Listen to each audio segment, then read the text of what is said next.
درود پاک پڑھ لیجیے، اللہم صلی علی سیدنا و مولانا محمد و بارک وسلم، صلاۃ و سلام علیک یا سیدی یا رسول اللہ۔ شرک کے حوالے سے ہم سن رہے تھے، شرک کی تعریف دوبارہ ہم ریوائز کر لیتے ہیں۔ شرک کی تعریف کیا ہے کہ واجب الوجود اور مستحق عبادہ۔ واجب الوجود جو ہمیشہ سے ہمیشہ رہے، قدیم، وہ ذات صرف اللہ کی ہے، اور مستحق عبادہ، عبادت کا جو مستحق ہے وہ صرف اور صرف کون سی ذات ہے؟ اللہ کی ذات ہے۔ اللہ کے علاوہ کوئی عبادت کا مستحق نہیں ہے۔ تو یہ جو وہ شرک کی تعریف تھی۔ پھر ہم نے کہا شرک کی 3 اقسام ہیں۔ شرک فی ذات، یعنی اللہ جیسا کسی کو سمجھنا، شرک فی العبادہ، یعنی اس کی جو وہ عبادت کرنا، اللہ کی جیسے عبادت کی جاتی ہے ویسے ہی جو وہ اس کی عبادت کرنا، اور تیسری جو تھا وہ شرک فی صفات ہے۔ شرک فی صفات کیا ہوتا ہے؟ یہ انشاءاللہ اس کی بہت زیادہ وضاحت ہے، وہ انشاءاللہ میں بعد میں کروں گا۔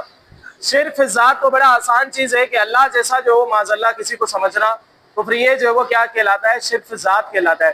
اللہ جیسا اگر کسی کو سمجھا جائے، الہ جیسا کسی کو سمجھا جائے، تو یہ شرک فی ذات جو ہے وہ کہلائے گا۔ اب جو ہے وہ شرک فی العبادت۔ شرک فی العبادت سے پہلے ہم نے عبادت کی تعریف کی تھی۔ عبادت اور تعظیم کے درمیان فرق ہے۔ لوگ اس کو کیا کر دیتے ہیں؟ مکس کر دیتے ہیں۔ عبادت تعظیم، جہاں تعظیم ہو رہی ہوتی ہے وہاں جو وہ شرک کا حکم لگا دیتے۔ ہم کہتے ہیں کیوں شرک ہے؟ تو کہتے ہیں یہ جو ہے وہ عاجزی کر رہا ہے۔ عاجزی، دیکھیں عبادت کی تعریف ہم نے یہ بیان کی کہ کسی کو الہ، معبود، واجب الوجود سمجھ کر اس کے سامنے عاجزی کرنا۔ اب ہم نے جو وہ اس کی مثالیں بھی پیش کی، جیسے ہم جو وہ نماز کے اندر ہاتھ باندھ کے کھڑے ہوتے ہیں، نماز کے اندر جو ہم ہاتھ باندھ کے کھڑے ہوتے ہیں، یہ اللہ رب العزت کو واجب الوجود، مستحق عبادہ اور قدیم سمجھ کر ہاتھ باندھتے ہیں۔ اب یہ کیا ہے؟ یہ عبادت ہے۔ یہ کیا ہے؟ عبادت ہے۔ جب آپ واجب الوجود، مستحق عبادت سمجھ کر ہاتھ باندھیں گے، یہ کیا کہلائے گی؟ عبادت کہلائے گی۔ اور یہ ہے کیا؟ یہ عاجزی ہے۔ کیا ہے؟ عاجزی ہے۔ تعظیم کیا ہوتا ہے؟ تعظیم ہوتی ہے مخلوق کے لیے۔ تعظیم کی تعریف یہ ہے کہ مخلوق کے سامنے عاجزی کرنا، یعنی اس کو واجب الوجود، مستحق عبادت سمجھ کے نہیں، بلکہ صرف تعظیم کے لیے، مطلب اس کے سامنے جو اللہ کی مخلوق سمجھ کر جو ہے وہ کیا کرنا، اس کے سامنے تعظیم کرنا، عاجزی کرنا، یہ جو ہے وہ کیا کہلاتی ہے؟ تعظیم کہلاتی ہے۔ تو تعظیم عبادت میں زمین آسمان کا فرق ہے۔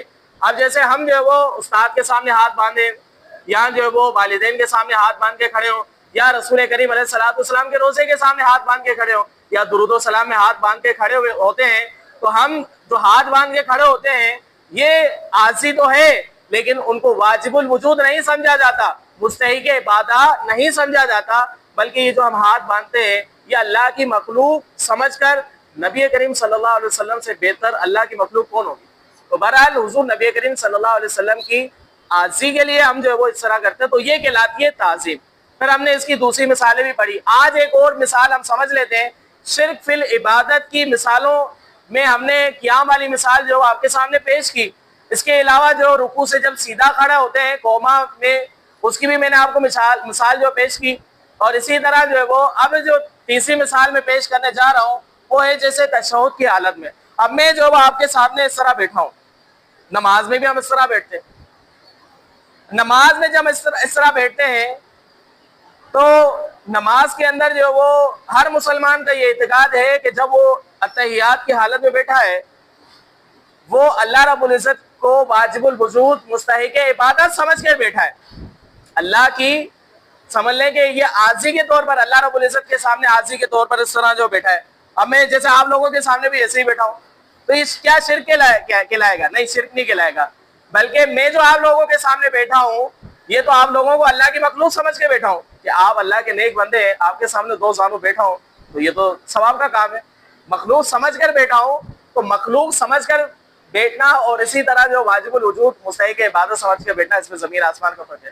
حدیث مبارکہ ہے، حضرت جبرائیل امین علیہ السلام جب رسول کریم علیہ السلام کی بارگاہ میں حاضر ہوئے، حضور نبی کریم صلی اللہ علیہ وسلم کی بارگاہ میں جب حاضر ہوئے تو حضور علیہ السلام سے اجازت طلب کی، یا رسول اللہ کیا میں آگے آ جاؤں؟ حضور نے فرمایا آگے آ جاؤ۔ پھر جو ہے وہ کہا یا رسول اللہ اور آگے آ جاؤ؟ حضور نے فرمایا اور آگے آ جاؤ۔ یہاں تک کہ جبرائیل امین علیہ السلام حضور نبی کریم صلی اللہ علیہ وسلم کے سامنے 2 زانو بیٹھے اور حضور نبی کریم صلی اللہ علیہ وسلم کے گھٹنوں کے ساتھ گھٹنے رکھ دیے، مانے بالکل ٹچ ہو رہے تھے، اتنی تعظیم اتنا ادب حضور نبی کریم صلی اللہ علیہ وسلم کا کون کر رہے ہیں؟ جبرائیل امین علیہ الصلوۃ والسلام کر رہے ہیں. حضور نبی کریم صلی اللہ علیہ وسلم کی بارگاہ میں جب آئے پھر جو آپ نے اپنے ہاتھوں کو رانوں پر رکھا جیسے تشہد کی حالت میں بیٹھے بالکل اسی انداز سے نبی کریم صلی اللہ علیہ وسلم کی بارگاہ میں آئے اور پھر جو وہ بڑی عاجزی انکساری سے آپ نے جو سوال فرمائے کہ اسلام کیا ہے، دین کیا ہے، قیامت کب آئے گی، حضور نبی کریم صلی اللہ علیہ وسلم نے ان کے بارے میں جو وہ جواب ارشاد فرمائے. لیکن نبی کریم صلی اللہ علیہ وسلم کی بارگاہ میں جب جبرائیل امین علیہ الصلوۃ والسلام آئے تو آپ بیٹھے تشہد کی حالت میں، تو حکم تو لگنا چاہیے، حکم تو لگنا چاہیے. اگر ہر جگہ پر جو شرک والا حکم تو جبرائیل امین علیہ الصلوۃ والسلام کو کیا آپ مشرک قرار دیں گے؟ نہیں. اللہ کے بندو حضور نبی کریم صلی اللہ علیہ وسلم کے سامنے جو جبرائیل امین علیہ الصلوۃ والسلام نے کیا وہ تعظیماً کیا، وہ عاجزی کرتے ہوئے کیا اور اللہ کی مخلوق سمجھ کر کیا، واجب الوجود اور مستحق عبادت سمجھ کے نہیں کیا بلکہ نبی کریم صلی اللہ علیہ وسلم کو اللہ کی مخلوق سمجھ کر کیا، اللہ کے نبی سمجھ کر کیا. تو اس میں تو مطلب یہ ہے کہ حضور نبی کریم صلی اللہ علیہ وسلم کی تعظیم کا تو اللہ رب العزت نے بھی حکم دیا ہے.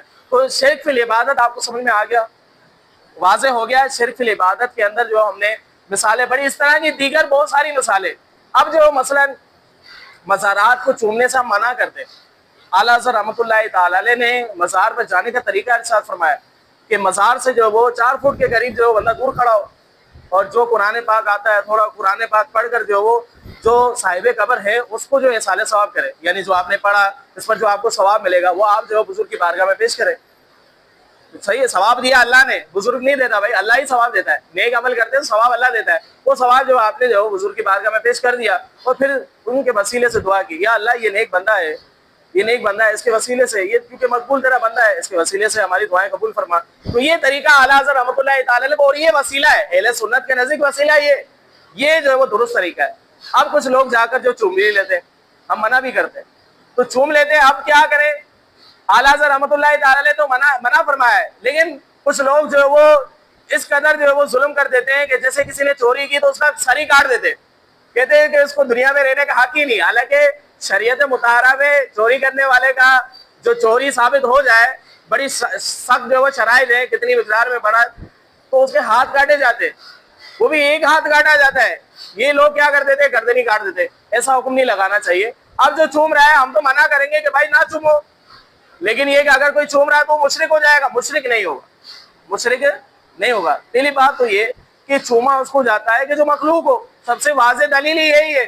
بھائی اللہ کو کیا چوما جا سکتا ہے؟ اللہ کو چوما ہی نہیں جا سکتا. اگر وہ کوئی شخص اس کو چوم رہا ہے مزار پہ جا کے، ہم یہی کہیں گے بھائی تھوڑا دور ہو کے کھڑے ہو جا.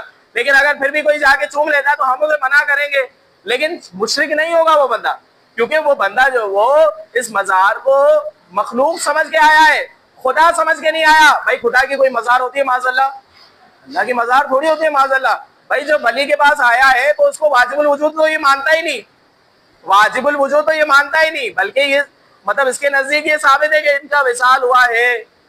تو یہ تو الہ ہو ہی نہیں سکتے. جب الہ ہو ہی نہیں سکتے تو پھر ایسے صورت میں جو ہے وہ اس طرح کا حکم لگا دینا یہ کتنی بڑی جو ہے وہ سزا ہے. صحیح ہے. اب انشاءاللہ ہماری ایک اور مثال سجدے والی مثال، وہ بھی جو ہے وہ شرک فی العبادت کے مثال کے اندر جو ہم آپ کو بیان کریں گے کہ جو ہم عبادت میں جو سجدہ کرتے ہیں اور اسی طرح جو وہ کہیں اور اگر کوئی سجدہ کر لیتا تو اس کا کیا ہوگا.